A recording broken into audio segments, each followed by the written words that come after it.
इसमें उसकी चीखें निकल गई पर हिम्मत नहीं हारी। अब उसे इंतजार था टकर का, जिसके आते ही उसने गेट को लॉक करके खुद को बाहर कर दिया। डेक पर जाकर उसने देखा कि पास में ही आइलैंड पर पार्टी चल रही है, तो वहीं स्विम करके जाने लगा। लेकिन तब टकर ने भी उसे देख लिया और स्पीड बोट की मदद से उसे पहले ही किनारे तक पहुंच गया। उसे घसीट कर वापस ले आया और टांग दिया उसी क्रेन पर, क्योंकि अब वो खाना बनेगा इन शार्क का।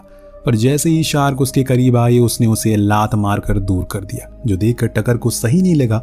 इसीलिए वो हार्मोन से उसे दर्द देता है, उकसाता है, पर एक गलती के कारण वो हार्मोन माया के हाथ लग जाता है, जिससे वो क्रेन के ऊपर चढ़ने लगी। और तब टकर ने क्रेन की हुक को खोल दिया और वो नीचे गिर गई, यानी कि पानी में।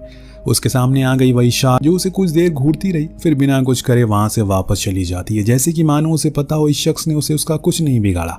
तकलीफ तो टकर ने उसे दी है, उस पर हार्मोन मारकर।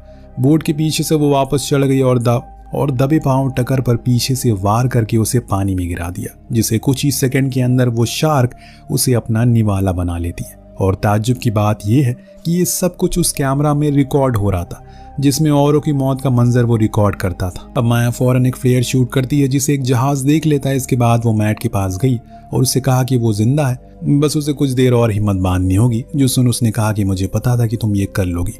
माया की आंखों में आंसू हैं, क्योंकि अगर मैट उसे बचाने के लिए यहाँ नहीं आता तो शायद कहानी का अंत कुछ और होता। पर वो आया, उसने हिम्मत दी, तब जाकर उसने हैवान का खात्मा किया और उन हजारों लड़कियों की आत्मा को मुक्ति दी। इसी के साथ ये कहानी यहीं खत्म होती है। आपको कहानी कैसी लगी हमें कमेंट करके जरूर बताएगा। मिलते हैं अगली वीडियो में। Thank you so much for watching.